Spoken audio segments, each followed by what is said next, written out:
Hi, good morning, YouTubers. It's Quinitra. I'm inside of my room. Sometimes I get tired of talking in the bathroom. I just wanted to let you guys know and start the video off by saying that I'm not perfect. And I just so happen to be a minister, and it's something that God has hard pressed my life for. I carry a very heavy anointing, and a lot of people say different things about their anointings. I'm rebuked by God Himself, and I had prophets come to me when I was around 18, and they said that God will bring me to come into a time of consecration in my life, even though I didn't understand it at that time, that I would be someone where I couldn't eat certain foods and that God would stop me. So I am not allowed to eat a lot of foods.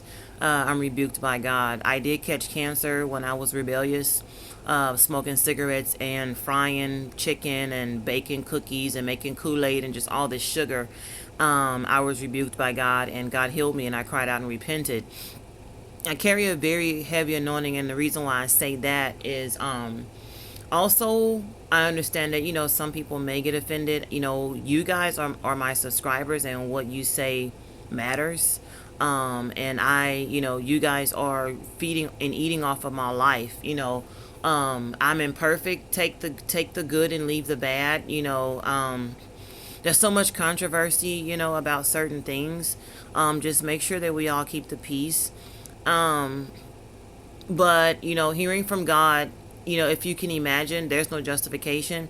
My life has always been interrupted as since early as the age of 5, God speaking to me and opened me up and showing me judgment day and showing me going into hell and into the burning flames. God wasn't playing with me since I was 5. There's certain controversies, certain prophets, which I am a prophetess. I don't really say that much. I do say minister, and I really like to call myself a servant and a friend of God. But my life is a little bit of a different mandate. Everyone has their strong points, and God, has me to walk a certain way my whole life. I have to carry His anointing and carry His presence. I'm not able to, like I said, eat and drink certain things, and then God presses me, hard presses me. And when I was in the world, when I wasn't hard pressed to stay and walk the 10 Commandments, I would have really, really bad relationships, visions and dreams of hell, and most importantly, being left behind a lot. I would see that a lot, and God was showing me that. Even when I was an older lady, he's just showing me that He's coming back in our time, that, I will still be alive. I was very old, but He came back. A lot of people, speak about that too, about the rapture, and that they hear God and stuff like that. Just know that this lady right here, I have been through a lot, and I don't speak anything that I don't know, that I don't hear from God. And it takes a lot to hear from God and to get the right accuracy. I get attacked a lot, and just to let you guys know, a lot of you guys don't know the costly of what it is to minister. I am getting attacked. My hours at work have been cut a lot, to a point where I'm concerned about my rent, like what's gonna happen, even though it's $870. I've been attacked. I went to find another second job, and I was only getting like 3 to 4 hours a day in the morning. So my life is a life led by faith. My life is a life led by a mandate of prayer. And you guys, just don't know unless people speak what they're going through and how heavy the anointing is. I'm carried and called out to be a woman of faith, of great faith and miracles. God speaks to me audibly a lot. I, keep myself consecrated and fasted. I was so hungry this morning, I just ate some pecans and I just left it at that. And I carry God with me everywhere that I go. And people say that, and I've been experiencing a lot of demonic and spiritual warfare of late. I've been seeing spirits, and a lot of them make me uncomfortable. And I can also tell sometimes when Satan is close and he's trying to come, like break the barrier, if I haven't prayed enough or kind of forgot or whatever. I can feel all kind of things. I have the gift of discernment. Also, I've had that happen to me about 2 years ago. I was inside of my old house and apartment 2 years ago, and just because of my gift of discernment, because I like to stay sharp with fasting, not only because God rebukes me, but also because so that I can see spirits around me. And you guys just don't know how many demons encamp and surround us when we let our prayer guard down. There are certain things that I speak about in these videos that God tells me to, and I have to do it regardless of, how someone is feeling. Because there are a lot of pastors, they'll water and sugarcoat things down after someone says something and they don't agree. I get persecuted, and God told me that I would, and the show must go forth regardless of how, things come out and how people feel about it, because so many people are not preaching hell. God took me to hell last year because I played around with him so much. And I was just telling God, I was a person who would say, hey, I'm just only going through things. This is hard. This is too much. Everything you're telling me about hell and heaven and how we're created and just different things. And God, I can come down from the mountain. I feel like Moses. I come up. I talk to God when I'm fasting. And when I try to say and tell God that I'm only just going through some things, he rebukes me. He rebukes me. And so I give it to you just like God gives it to me, and I tell it to the people, and I can't water it down. I had a testimony today that I want to tell you guys. When I was young, I wasn't only molested by men, I was molested by women as well.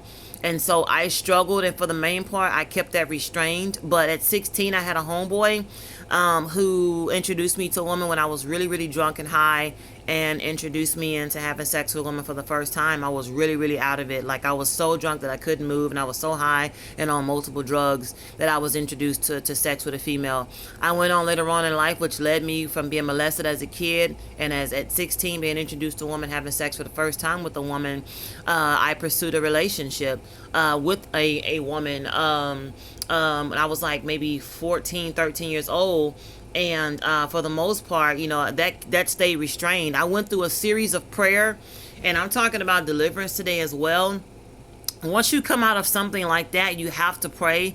And I want to break the barrier down of me, because I look like this traditional little black lady who loved God, grew up and a powerful woman of God. But the enemy had plans, and he attacked me when I was young. He knew by getting me molested when I was young that would spark seeds and put things that I was older. I've been hit on a lot as a older lady from women, because the devil knows how to test, and he knows certain things that I've been through, and I have never answered or fulfilled that call. I've had people come up to me asking to do threesomes, with their spouses, a man and a woman, find me attractive, and they want to, what they call, taste me, and women asking me for my number. When I was younger, I had a very strong, nasty spirit on me from being people having sex in my bed as a kid, and I was warning you guys in one video that you should not, and you should watch your kids, and you should pray over your children and watch what you bring into the house, because pornography was in my house and tapes, and me and my brother would run and watch them all the time,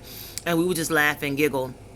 I don't know if you guys know about the movies Poltergeist and different things, those crazy, weird movies, Puppet Master and stuff like that. I grew up around a lot of things, and a lot of witchcraft type stuff, and a lot of sexual things. And demons can enter in your mind and in your body and cause you to do things, and they lay dormant until you get older.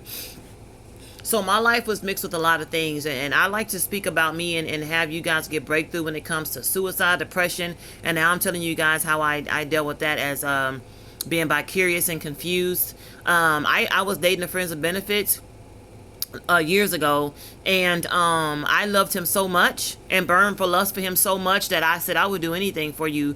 I would invite a lady into the relationship. And I'm saying this only to say, because it's a testimony, if you guys are feeling like that, you know that it's not of God, but begin to pray to get it out of you. You can't let it lay dormant until another time comes up and pops up in life. I'm telling you firsthand from things that I've seen, it happens, and it happens, and it happens, and it keeps coming. There was a time one year, it was so strong upon me, even though I haven't did anything since I was a teenager. My mouth was watering up. I was looking at women, checking them out, and I was just like, oh my God. Like, I really need prayer. And I was telling my friends of benefits, I was just like, I really, feel like you need to stay away from me. I said, stay away from me right now. He knew that I love God, and I would fornicate, go to church from his house. I said, right now, I'm really feeling like I want to have sex with a woman. And I said, I need to take care of myself and pray. And I abstained from him, and I prayed to myself. And I talked to God, and I dealt with that. And I'm encouraging you guys, if anyone is dealing with that, that is a hellish sinful sin, and let God deliver you. Take yourself through deliverance and prayer. One time I have this big old prayer book. It repents of generational curses and all these things, and I was delivered. I felt like at least like 10 spirits leave me. That was about 10 years ago. I just laid out straight flat on the bed and I couldn't move, but I was still awake, and I felt such a rest. I was just like, and I was just like, oh my God. But you guys, keep that in mind. Being a minister, especially when you're moving in the prophetic, I get attacked a lot by Satan and demons. And when that gay spirit came and I was celibate for a long time, I heard Satan speak, and he said, well, maybe you're gay. And I started getting scared, and that's when a lot of people started coming to me, offering themselves to me, a lot of women. And he said, you might want to check to see if you're gay. And when spirits talk to you and they know certain things and see certain things in the spirit that you can't see because we haven't fasted in a while or did certain things, just know that I try my best to stay sane every day, because I get scared, and I try to keep myself in the same place, and I always have to pray over myself and my mind.